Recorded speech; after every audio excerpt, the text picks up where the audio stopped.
Hey everyone, and welcome to our presentation. I'm Aashish, and together with Aryan, Jordan, and Michael, our team built Triage, a consumer proxy that solves head-of-line blocking for Kafka consumers. Here's a quick overview of what you can expect. First, we'll address the larger context of microservices and event-driven architecture. From there, we'll take a look at message queues and focus on Apache Kafka with a few details on how it works. Next, we'll examine the problem of head-of-line blocking and its consequences, after which we'll share our research on some existing solutions. At that point, we'll present Triage and our approach to solving head-of-line blocking, along with some interesting design challenges we faced.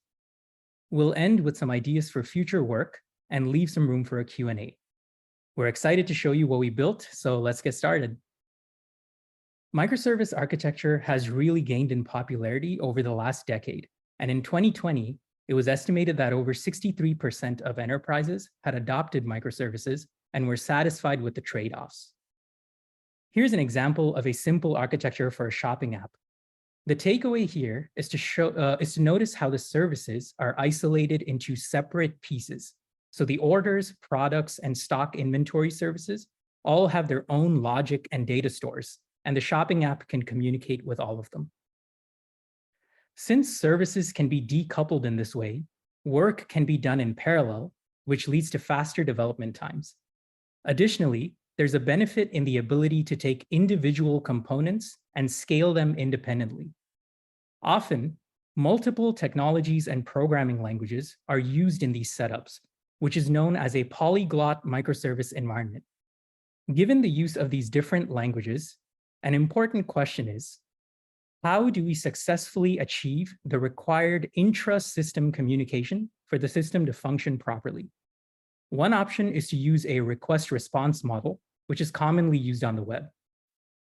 So imagine a number of interconnected microservices where services can send a request and wait for responses. The issue is that if a single service in this chain experiences a slowdown, the request lifecycle of any connected service will also be delayed. To overcome this problem, a common choice is to implement an event-driven architecture, or an EDA. EDAs are centered around events, which can be thought of as changes in state or notifications about a change. The key here is that services can operate independently without concern for the state of any other service. The service on the left here can communicate with all three services on the right independently. This architecture bypasses the problem where a delayed service causes a slowdown throughout the entire system. In order to achieve this decoupling, EDAs can be implemented using message queues. Here we have two producers to the left of the message queue. These applications write events to the queue. The consumer, which is to the right, reads these events off of the queue. In a traditional message queue, events are read and then removed from the queue. An alternative approach is to use log-based message queues. Here, all the events are persisted on a log, so you don't lose them once they're read. Among log-based message queues, Kafka is the most popular. Over 80% of Fortune 100 companies across industries use it as part of their architecture. Kafka is designed for scalability and parallelism, and it maintains the intended decoupling of an EDA. It's worth taking a look at what's unique about Kafka and how it works. In the context of Kafka, events are called messages, and this is how we'll refer to them from here on out. So in this image, messages are grouped using a named identifier called a topic.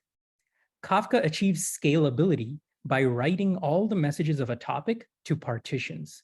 So in this example, messages in a single topic are written to two different partitions. If we add the other pieces of the architecture, it'll look something like this. So producers, seen on the left, write messages to a topic. Consumers, on the right, are organized into groups with a group ID. If a consumer wants to read messages, it can subscribe to a specific topic. Then, individual consumer instances can read messages from a partition. To achieve more scalability, you could simply increase the number of partitions per topic. Additionally, the use of multiple consumer instances means that the messages can be processed in parallel. It's important to note that while a consumer instance can consume from more than one partition, a partition can only be consumed by a single consumer instance. In other words, two different consumer instances can't consume from the same partition. Kafka uses commits to know which messages have been successfully processed. The way this works is that every message on a partition has an offset. This is a number that indicates the position of the message in the queue. Think of it like an index in an array. A consumer periodically commits offsets back to Kafka, indicating the last message it successfully processed. If a consumer instance crashes, Kafka will remember where to resume message delivery from. So in this image, the consumer commits offset number 50. Kafka now knows that the messages from 48 to 50 have all been successfully processed. The consumer can continue consuming before it commits the next offset. To recap, producers write messages to a specific topic. Kafka then routes these messages to partitions. Consumers subscribe to a topic to receive messages and commit offsets. Each partition in a topic can only be consumed by one consumer instance.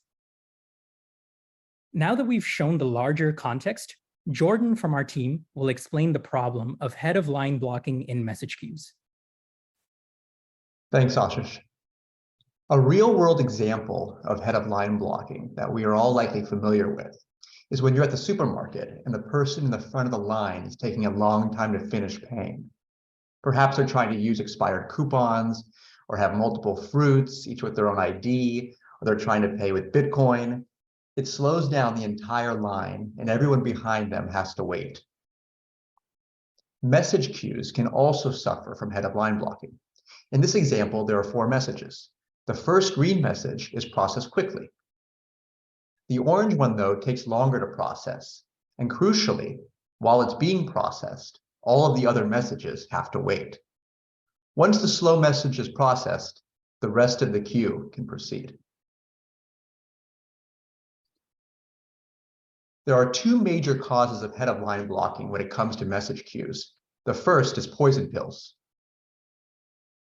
In this example, the circles are regular messages and the skull and crossbones represents a poison pill. A poison pill message is one that the consumer does not know how to handle. For example, if the application developer is expecting an order quantity as an integer, but receives one as a string and has not written error handling to handle this scenario, the application may crash. This will prevent processing of all of the messages behind the poison pill message in the queue. The first message is consumed quickly, but the poison pill message crashes the consumer application. No further messages can be processed. The second main cause of head-of-line blocking is non-uniform consumer latency. Suppose we have a consumer application that calls one of 2 external services depending on the content of a message. For green messages, the application calls the green service, and for orange messages, the application calls the orange service. The first message is processed normally since the green service is healthy. Now imagine that the orange service is slower than usual to respond, perhaps due to network issues. This means that the processing of all the messages in the queue is slowed, even though the green messages have nothing to do with the orange service. The messages are not able to be processed until the orange service completes. Once the orange service finishes, the block is lifted and the rest of the messages can be processed.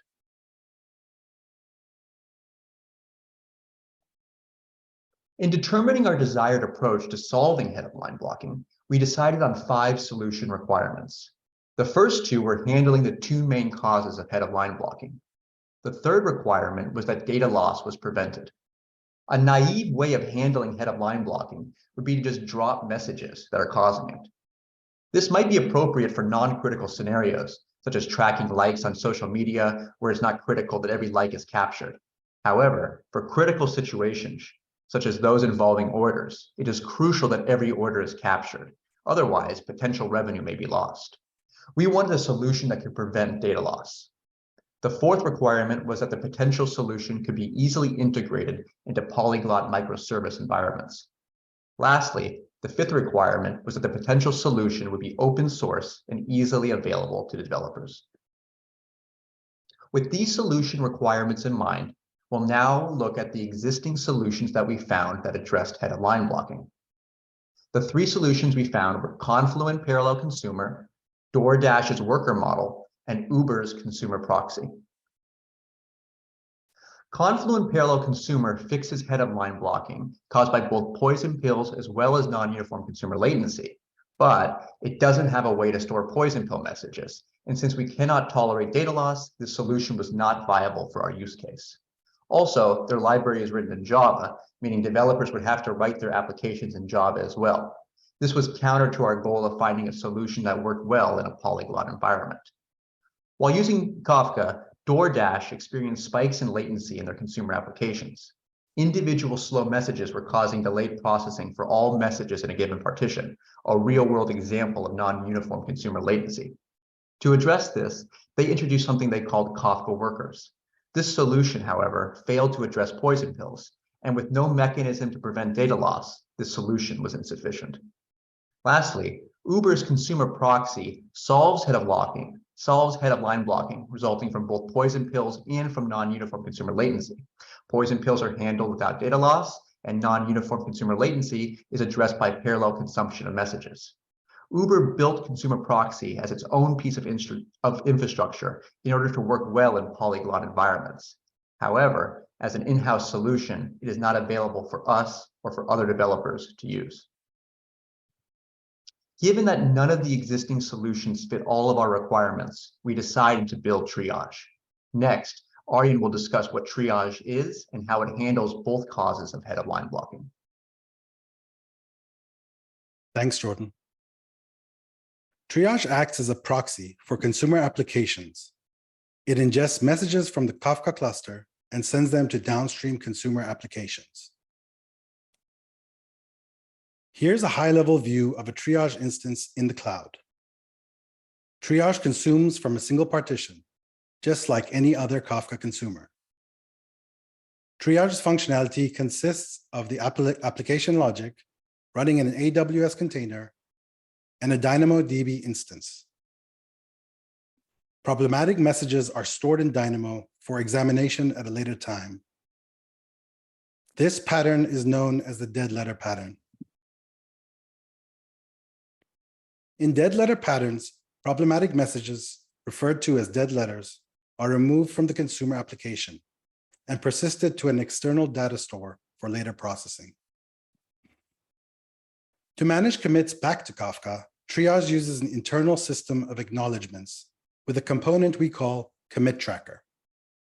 Consumers can send an ACK, a positive acknowledgement, back to Triage, indicating that a message was successfully processed, or a NAC, a negative acknowledgement, to indicate a poison pill message. Using the commit tracker, Triage can calculate which offsets to commit back to Kafka. This ensures that the health of the partition is maintained. Let's take a look at how commit tracker works, since it's central to the functionality of Triage. Triage first ingests a large batch of messages and stores them in a hash map. The keys of the hash map are the message offsets, and the values are a custom struct with two fields, the message itself and a Boolean, indicating whether it has been acknowledged. As Triage receives ACKs from consumers, we update the commit hash accordingly. When a message is NACKed, however, we cannot update the commit hash immediately. We must first ensure the message has been successfully written to our dead letter store, which is a DynamoDB table, and only then do we update the commit hash. Next, the rest of the messages are processed by the consumers, including one, the orange message, that takes a long time to be processed by the consumer. As a result, the faster green messages are processed and act before the orange one is. It's important to note that since we always wait for confirmation from Dynamo before updating the commit hash, at this point, whether a message has been acked or nacked isn't important. We only want to know that a message has been acknowledged in some way. So how do we calculate which offset to commit back to Kafka? We want to commit as many offsets as we can, so we need to find the greatest committable offset. Periodically, a component called commit calculator runs in the background. It checks the commit hash to see the greatest offset with the value of true, for which all lower offsets also have the value of true. Triage can then commit this offset back to Kafka. Once we receive confirmation from Kafka that the commit was successful, we can then delete all entries up to and including the offset from Kafka, from commit tracker, since they're no longer needed. With this understanding of commit tracker and the core functionality of Triage, let's take a look at how we solved head-of-line blocking due to both poison pills and non-uniform consumer latency. Let's start with poison pills. Here we can see a consumer application receiving a poison pill message. Consumer applications tell Triage that the message they've received is a poison pill by sending a NAC. Triage sends that message to a DynamoDB table so that it can be handled at a later time. This frees up the consumer to continue processing messages. To address non-uniform consumer latency, Triage enables the parallel consumption of messages from a single partition. Here we have two instances of a single consumer application that rely on one of two external services based on the contents of a message. For the orange messages, the application calls the orange external service. For the greens, the green service. Here you can see that because the orange service is slow, the consumer instance at the top is taking an unusually long time to process a message. Because of the one-to-many pattern enabled by Triage, healthy consumer instances are able to continue consumption, so the queue keeps moving. Now that you know how Triage solves head-of-line blocking, Mike will cover some of the challenges that we faced when building Triage, as well as our plans for some improvements we'd like to build out. Thanks, Aryan. So based on our requirements and our intended design for Triage, there were three notable challenges that we'd like to discuss: achieving parallel processing via concurrency, polyglot support, and ease of deployment. For each of these challenges, I'll talk a little bit about them and discuss our respective solutions. Let's start with parallel consumption via concurrency.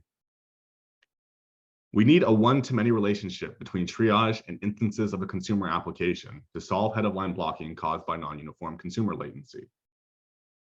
Our solution was to write the application logic of Triage in Go. Go is designed with concurrency in mind via what are called Go routines. We can think of Go routines as non-blocking function loops. Several, think thousands, of Go routines can run in the background with very little resource overhead. Within Triage, we run a dedicated Go routine for each downstream consumer instance.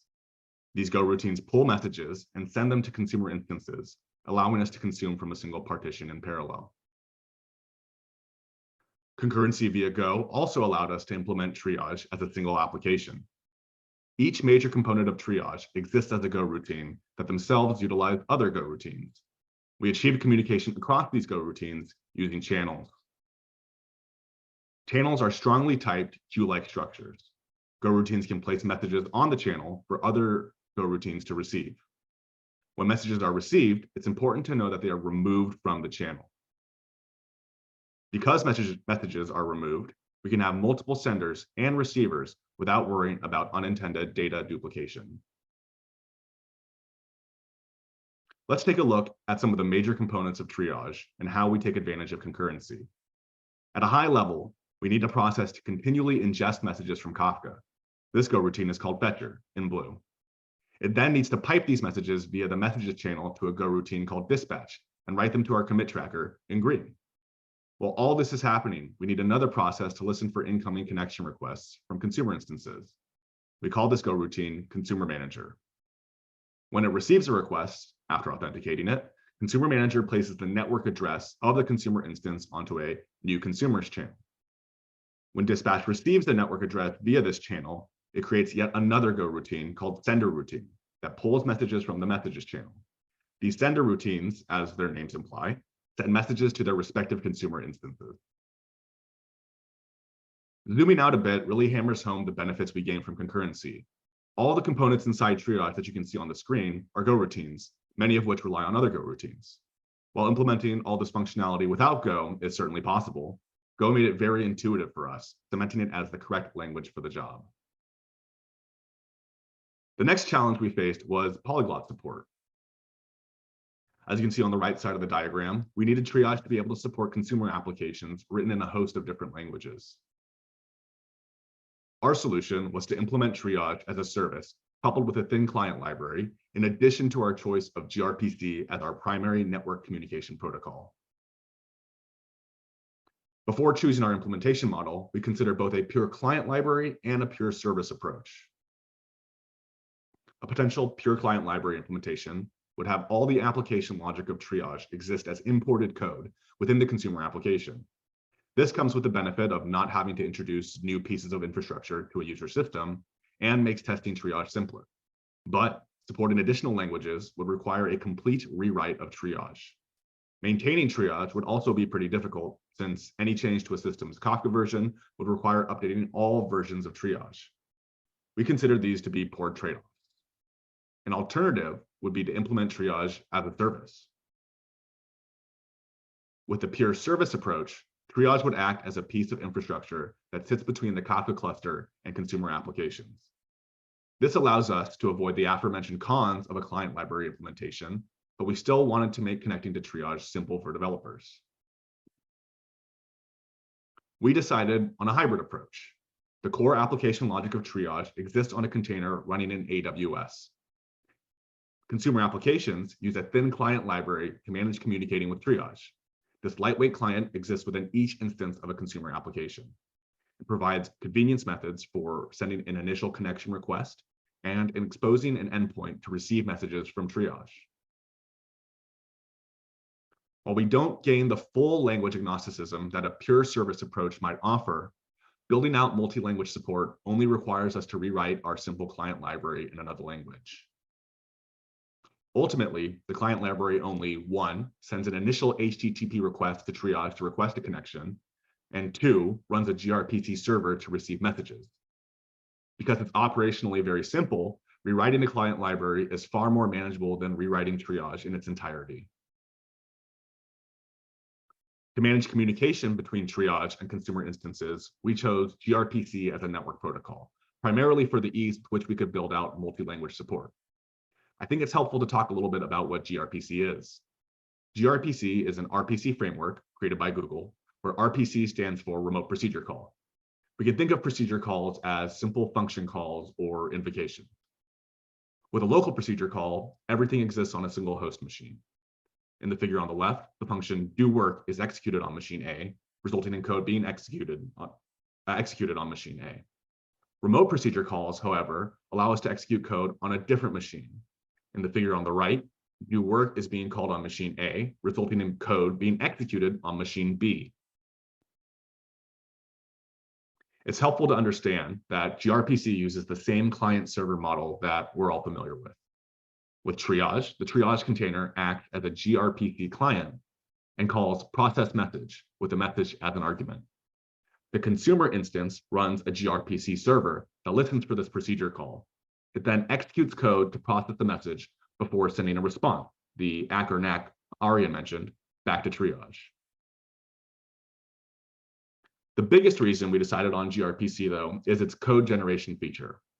Using what's called a gRPC service definition, client and server implementations can be automatically generated in all major programming languages. Creating a gRPC service definition is pretty straightforward. You simply define a function interface, that is, what is the name of the function, what parameters does it have, and what does it return? Because the most complicated part of building the Triage client library is handled for us via this code generation, we can write support for other languages with relative ease. The final challenge we faced was making Triage easy to deploy for application developers. Our solution was to create an automated deployment script using AWS's Cloud Development Kit, or CDK. Developers can use our command line tool, Triage CLI, to easily deploy Triage to AWS using this CDK script. Because Triage operates on a per partition basis, we needed to deploy a container running Triage for each partition in a given Kafka topic. To do this, we used Elastic Container Service, specifically with Fargate as our deployment vehicle. With ECS, we can define a minimum number of Triage containers running at any given time. For one to crash for some reason, another will be provisioned to replace it automatically. Using Fargate means management of individual compute resources is abstracted away for our users and allows them to only think about containers. The key for us was that by using CDK, we could write a reusable script to deploy Triage containers via Fargate. That being said, we still needed to answer the question of how to interpolate user-specific information, such as Kafka authentication credentials, into Triage during deployment. To do so, we created a command line tool called Triage CLI. It can be downloaded as an NPM package and features a two-step deployment process. Triage init installs any necessary dependencies for deployment and generates a configuration file where developers can supply authentication and Kafka-specific information. Triage deploy interpolates the data in this configuration file into the CDK script. It also creates an internal config file used by individual Triage containers. It then deploys these containers to AWS. Finally, it returns the network address and authentication key needed for consuming applications to connect to Triage. Using Triage CLI, a developer can leverage our CDK script to deploy Triage to the cloud. Having solved these major challenges, we were able to build Triage without compromising on any of our design requirements. For a more in-depth exploration of how Triage works and implementation details, check out our write-up, which we'll link in the Zoom meeting description. Before we open up for questions, we'd like to cover some features we'd like to add. We'd first like to build out additional language support for our thin client library. As we've discussed, doing so shouldn't be difficult since the majority of the work is done for us via GRPC code generation. Supporting other popular languages like JavaScript or Ruby would help us serve more developers. We'd also like to add a cause of failure column to our table that stores dead letter messages. It will contain failure reasons that developers could supply when sending a NAC back to Triage for poison pills. This would aid in analysis and remedying faulty messages. Finally, we'd like to add a simple notification system that could alert developers when poison pills are stored in the dead letter table, allowing for rapid response. We think this is probably the easiest to implement and is likely our next step. And with that, I'd like to thank you all for joining us this afternoon, and we'll go ahead and open the floor for questions. Yeah, it looks like we have a question in the Q&A from Catherine. Awesome presentation, thank you. Did you consider any alternatives to GRPC? Yeah, we actually were looking at HTTP as our first choice, but after spending some time looking at like the relative performance benefits, such as like packet size, we chose GRPC. Without getting too in the weeds, GRPC uses a much more efficient data serialization. So the size of the packets we need to send over the network is much smaller, which ultimately results in higher throughput. There's also the question of like, so well, I guess we would compare this GRPC serialization, which is called protobuf, to plain text JSON. And so a lot of the times JSON is compressed now using something called gzip.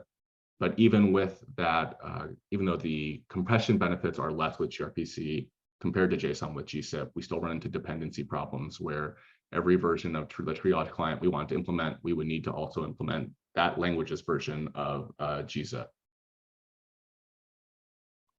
Some other questions in the Q&A. How easy did you find working with gRPC as opposed to a typical REST API? Jordan or Aashish, do you guys want to handle that? You guys kind of spearheaded our gRPC part. Yeah, sure. I think if given a certain level of expertise, maybe most people are used to creating basic REST APIs pretty quickly. With gRPC, there's definitely more time involved in getting everything set up.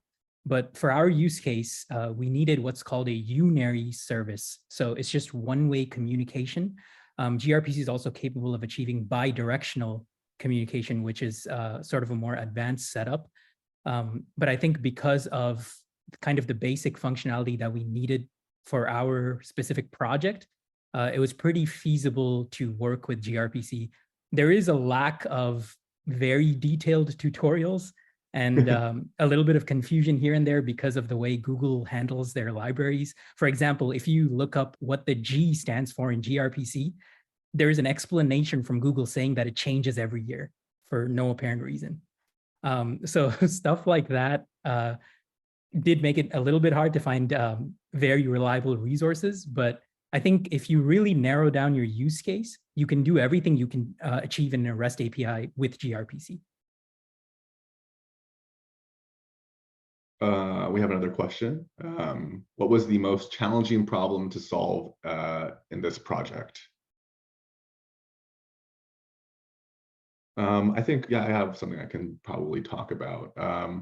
Honestly, working with Kafka was not the easiest thing in the world, as we found. I think there's something like over 40 different configs that you need to know that can definitely input or impact how your application interacts with Kafka. So we tried out a few different Kafka libraries, Kafka consumer libraries rather. And I think that was one of the more challenging parts because sometimes working with Kafka is not super intuitive, but at least for me, that was probably the most challenging, but also interesting parts of the project. I don't know if the rest of the team has other input. Yeah, I think one challenging problem is just the idea of thinking about the individual components of the project, because as we came across different solutions, it would continue to change. Sometimes design choices we had in mind about creating certain components. For example, how do we grab messages from Kafka and send it to the consumer? Once we discovered concurrency and Go, that ended up just being a simple Go routine. But before that, we were considering this idea of maybe having a separate container for it. And then that led to questions of how would we handle multiple containers in deployment? So I think not being too attached to a structure or a component ideas that we came up with was kind of hard at the beginning. But once we got past that, we were able to find really good solutions for the problems that we were trying to solve. Cool. I think that kind of leads into the next question. Super interesting use of concurrency with Go. Did you consider any other languages or implementations of concurrency? Aryan, do you want to tackle that one? Sure. So we did look into, like, for example, JavaScript or Ruby, but there are ways to have concurrency with them, but it's not as natural a fit. So one thing we did consider was instead of these workers basically being little Go routines with channels in between, was to deploy to AWS and have the workers be their own containers, and these containers would move from one channel to another. So if I can show you this diagram over here, where you have a messages channel and Go routines from fetcher to dispatch, for example, you could have workers that are their own containers. They go to fetcher, pick up a message, go to dispatch, drop it off, go to fetcher, pick up a message.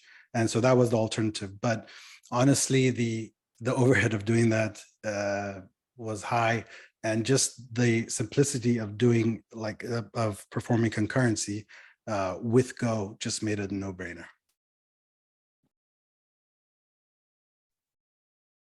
We have another question from Mitch. How did you decide on this problem to tackle? How did the project change as you delved into the problem space? Jordan, you want to go ahead and tackle that one?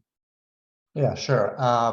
So initially, we were all very excited by Kafka and the innovations it's brought into the message queue space, and just started looking into, well, what are some of the limitations? And initially, we looked into out of order message delivery. So In Kafka, at a partition level, all the messages will be delivered in order, but across partitions. So if a topic is split across partitions, you don't get that in order guarantee. So that was initially something that we were looking into. How could we solve that?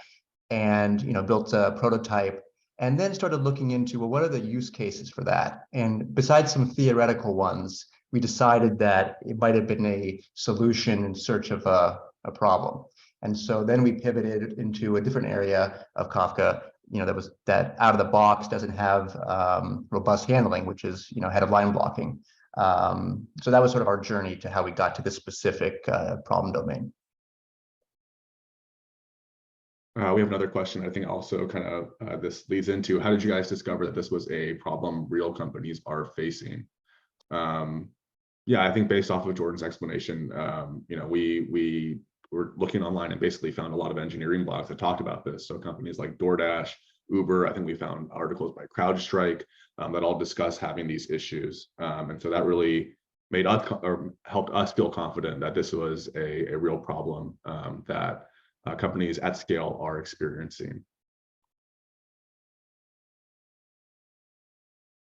We have one other question. Outstanding and good. Oh, thank you. Appreciate that. From what I understood, it sounded like Triage uses a one-to-many simultaneous message processing system instead of sequentially taking them one by one from a queue. How does it handle messages that rely on the completion of some previous message? I don't think that's something we actually address. Typically, we would expect that those applications, I would expect that maybe that these consuming applications would consume from separate topics. So we see a lot of the times, at least in our exploration, that as part of processing a message, sometimes the consumer will actually produce another message to a different topic. But that's not something that Triage handles out of the box as of yet. But it could be something for us to explore in our future work as well. Okay, seems like that's the end of our presentation. Thanks everyone for attending, and thanks for asking questions. We hope you enjoyed it and learned something new. Feel free to check out our write-up, our repo, if you're more curious. The rest of the team, I think you guys want to sign off. Yeah, thank you so much. Thanks for spending your Friday afternoon with us. I appreciate the kind words in the chat. It's definitely very encouraging. Thank you for attending.